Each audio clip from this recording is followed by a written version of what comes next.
हर खबर पर होगी आपकी पकड़। डाउनलोड कीजिए एबीपी लाइव ऐप। तो बड़ी खबर जो लगातार आ रही है कांग्रेस के खेमे से, हम आपको बता रहे हैं सीडब्ल्यूसी की बैठक चल रही है, मंथन होना था, नए अध्यक्ष को लेकर नाम तय होना था, लेकिन यहां पर मंथन से ज्यादा घमासान इस वक्त छिड़ा हुआ है। जिस तरीके से राहुल गांधी का एक बयान मीडिया में आता है, उसी को आधार बनाकर कपिल सिब्बल जो हैं वो बाकायदा ट्वीट करके राहुल गांधी पर आक्रामक हो जाते हैं। हालांकि अभी कुछ देर पहले कपिल सिब्बल की तरफ से एक और ट्वीट किया गया है, अपना पुराना ट्वीट उन्होंने डिलीट कर दिया है, ये कहते हुए कि राहुल गांधी ने पर्सनली उनसे बात की है और राहुल गांधी ने उन्हें बताया है कि राहुल गांधी ने ऐसा कुछ नहीं कहा है कि जिन नेताओं ने चिट्ठी लिखी उनकी बीजेपी से साठगांठ है कांग्रेस में। लेकिन ये जो फैमिली ड्रामा चल रहा है, मुझे लगता है इसके बारे में आपको विस्तार से जानना चाहिए।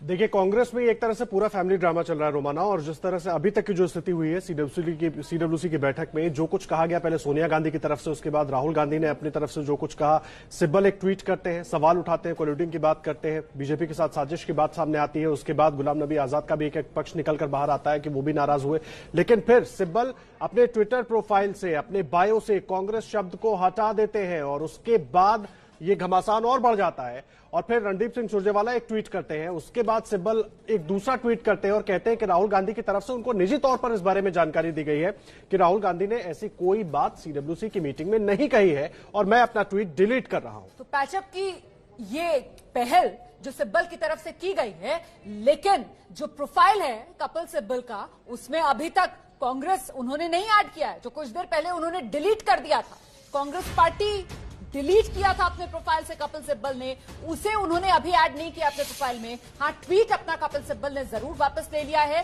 ये कहते हुए कि राहुल गांधी ने मुझे निजी तौर पर जानकारी दी है कि राहुल गांधी ने ऐसी कोई बात नहीं की है।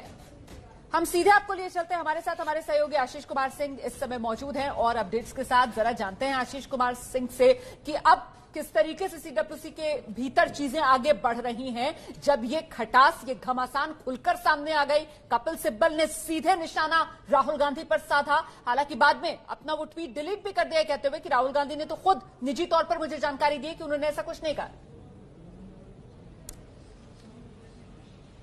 जी हाँ, बिल्कुल टेम्पर को डाउन करने की कोशिश की गई है रोमाना, और 3 घंटे हो चुके हैं। सीडब्ल्यूसी की बैठक 11 बजे शुरू हुई थी, 2 बज गए, और अभी जो मुझे जानकारी मिली है, प्रियंका गांधी वाड्रा बोलना बाकी है, उनको अभी स्पीच देना है, वो भी एड्रेस करेंगी वर्किंग कमेटी को। उसमें भी पता चलेगा कि उनकी क्या भावना है, क्या वो भी उसी तरह से अपनी नाराजगी जाहिर करती हैं उन तमाम नेताओं के खिलाफ जिन लोगों ने मिसेस गांधी को चिट्ठी लिखी थी। लेकिन लार्जली आप ये मान के चलें कि ये बात विवाद को भले ठंडा करने की कोशिश की गई है राहुल गांधी की तरफ से, कपिल सिब्बल ने अपना ट्वीट वापस ले लिया, लेकिन जो लार्जर क्वेश्चन है आज की वर्किंग कमेटी का, जो मिसेस गांधी ने अपने पद से हटने के लिए जो चिट्ठी केसी वेणुगोपाल को कल लिखी और आज वर्किंग कमेटी में पढ़ाई, उसको लेकर के कोई ना कोई रोड मैप तय करना पड़ेगा। और अब तक 3 घंटे के मंथन के बाद भी उसको लेकर के कोई निष्कर्ष नहीं निकल पाया। तमाम नेता, जिसमें मुख्यमंत्री राजस्थान, छत्तीसगढ़ के मुख्यमंत्री और पार्टी के तमाम दूसरे नेताओं ने ये रिक्वेस्ट की है कि अब जबकि मिसेस गांधी कंटिन्यू नहीं करना चाहती, राहुल गांधी को पार्टी अध्यक्ष का पदभार संभाल लेना चाहिए। ये आशीष साहब को बीच में रोक रहा हूं, इस बीच कांग्रेस नेता तारिक अनवर ने क्या कुछ कहा, एक बार वो सुनवा देते हैं अपने दर्शकों को और फिर चलेंगे आशीष के पास।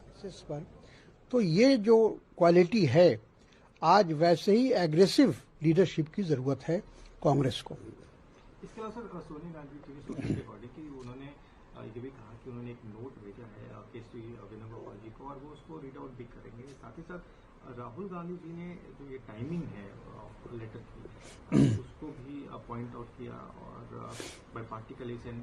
बिल्कुल, राहुल गांधी जी ने बिल्कुल सही कहा कि इस तरह से पत्र लिखकर एक प्रकार से हम लोगों ने या गलत मैसेज देने की कोशिश की है। पत्र लिखने की कोई आवश्यकता नहीं थी। ये तमाम सीनियर लीडर ऐसे हैं जो डिसीजन मेकिंग में हमेशा रहे हैं कांग्रेस के, और उनको एक तरह से हाई कमांड माना गया है।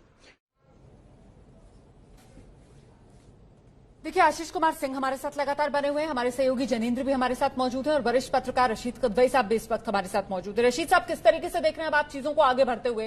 कपिल सिब्बल जो पहले आक्रामक होते हैं राहुल गांधी पर, फिर बाद में दोबारा ट्वीट करके पुराना ट्वीट डिलीट करते हैं और कहते हैं राहुल गांधी ने निजी तौर पर मुझे बताया कि उन्होंने ऐसा कुछ कहा नहीं। ये हो क्या रहा है? महज पब्लिक पोस्चरिंग? देखिए, जो आरोप लगे थे, जो पत्र गंभीर है और उनका संज्ञान भी लिया गया है, ये बात जो भाजपा से मिली भगत वगैरह की आई। देखिए, कपिल सिब्बल को भी, वो वरिष्ठ नेता है, वकील है, उन्हें समझ जब तक अधिकृत जानकारी ना हो तब तक वो हम मीडिया में तो हम लोग स्पेकुलेट कर सकते हैं, लेकिन जो आदमी जिस संगठन से जुड़ा है उसे थोड़ी सी सावधानी बरतनी चाहिए। और उन्होंने बहुत सारी चीजें करी, लेकिन देखिए अभी क्या होगा, निष्कर्ष क्या निकलता है, क्या राहुल गांधी बनते हैं या सोनिया गांधी के नेतृत्व में ही पार्टी रहती है और कोई इंटरिम मैनेजमेंट होता है। मेरे ख्याल से सबसे अच्छी सूरत तो ये होगी कि कांग्रेस के चुनाव घोषित कर दिए जाएं और अगर कपिल सिब्बल और शशि थरूर की तरफ से कोई उम्मीदवार उतारा जाता है तो उससे राहुल गांधी उससे मुकाबला करें। यही आंतरिक लोकतंत्र का स्वरूप है। लोग उसके ऊपर प्रश्न तो उठाएंगे, लेकिन कम से कम एक आंतरिक लोकतंत्र का एक एहसास तो होगा कम से कम लोगों को। इस तरह के इल्जाम लगाने से तो कोई फायदा नहीं है। जी बिल्कुल ठीक कह रहे हैं रशीद साहब, इल्जाम लगाने से कोई फायदा नहीं। लेकिन एक बात बताइए, आंतरिक लोकतंत्र की मजबूती की बात हमेशा करने वाली कांग्रेस पार्टी में अगर 23 लोग चिट्ठी लिखते हैं और उस पर राहुल गांधी की तरफ से इस तरह का वक्तव्य दिया जाता है, इस तरह की बात कही जाती है, तो सवाल ये उठता है कि क्यों नहीं एक बार इंट्रोस्पेक्शन कर रही है पार्टी? आज भी करने को तैयार नजर नहीं आ रही है। देखिए आपका प्रश्न बिल्कुल सही है, लेकिन ये एक तरफ का दिखाता है, मतलब तस्वीर का दूसरा रुख भी होता है। देखिए सोनिया गांधी राजनीति में नहीं आना चाहती थी और जब राजीव गांधी की हत्या हुई उसके बाद पूरी कांग्रेस कार्य समिति जिसमें गुलाम नबी आजाद आगे थे, इन्होंने जाकर के सोनिया गांधी से निवेदन किया, आग्रह किया कि वो सक्रिय राजनीति में आए। फिर 97 में फिर इन्हीं सब लोगों ने आके आग्रह किया, तब सोनिया गांधी राजनीति में आई। और अभी भी जो पिछले साल की जो घटना थी उसमें जब राहुल गांधी ने त्यागपत्र दे दिया था, ये तमाम लोग और गुलाम नबी और कपिल सिब्बल वगैरह इन्होंने फिर सोनिया गांधी से कहा कि आप अंतरिम अध्यक्ष बन जाइए। तो देखिए एक वो उनके एक जो उनका सेंस ऑफ हर्ट है उसकी भी एक गुंजाइश है, एक उसका मतलब जगह बनती है, क्योंकि उन्होंने पूरा कांग्रेस परिवार को एक तरीके से आगे बढ़ाया, 2 बार सत्ता का भी सुख दिया और उसके बाद ये लोग खड़े होकर कह रहे हैं कि आपका नेतृत्व ठीक नहीं है, आप ठीक से लड़ नहीं पा रही हैं, चुनौतियों का सामना नहीं कर पा रही हैं।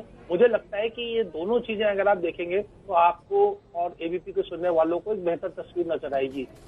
हम जरा सीधे जैनेंद्र के पास भी ले चलते हैं दर्शकों को और जरा समझते हैं जैनेंद्र से कि अब किस तरीके की खबरें आ रही हैं। जैनेंद्र, इस सीडब्ल्यूसी में जो मंथन चल रहा है उससे निकलकर देखिए बैठक जब शुरू हुई तो शुरुआती घंटे 1.5 घंटे में जमकर अपडेट आए, लेकिन पिछले काफी वक्त से अपडेट जो हैं वो रुके हुए हैं।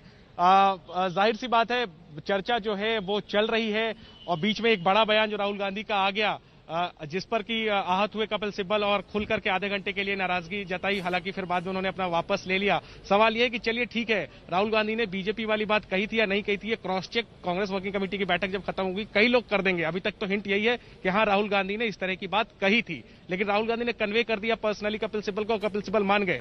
ठीक है, बीजेपी वाली बात एक सेकंड के लिए हम भूल भी जाएं तो राहुल गांधी ने यह तो जरूर कहा कि नीयत क्या थी वरिष्ठ नेताओं की चिट्ठी लिखने की जब सोनिया गांधी अस्पताल में थी, तो राहुल गांधी ने नीयत पर तो सवाल उठाया ही। तो बेहतर होता कि जब खुल करके बातचीत हो ही रही है तो जनता को ये लोग ये भी बताते, कपिल सिब्बल बताते कि नियत वाली बात पर उन्हें क्या कहना है। बिल्कुल ठीक कह रहे हैं जैनेंद्र, तमाम ये सवाल हैं जिनके जवाब बहुत जरूरी है, लेकिन फिलहाल अभी ऐसा होता नजर नहीं आ रहा है। इस खबर पर लगातार हमारी नजर बनी हुई है। एक छोटे से ब्रेक के लिए रुक रहे हैं, तुरंत लौट कर आते हैं। आप बने रहिए एबीपी न्यूज पर।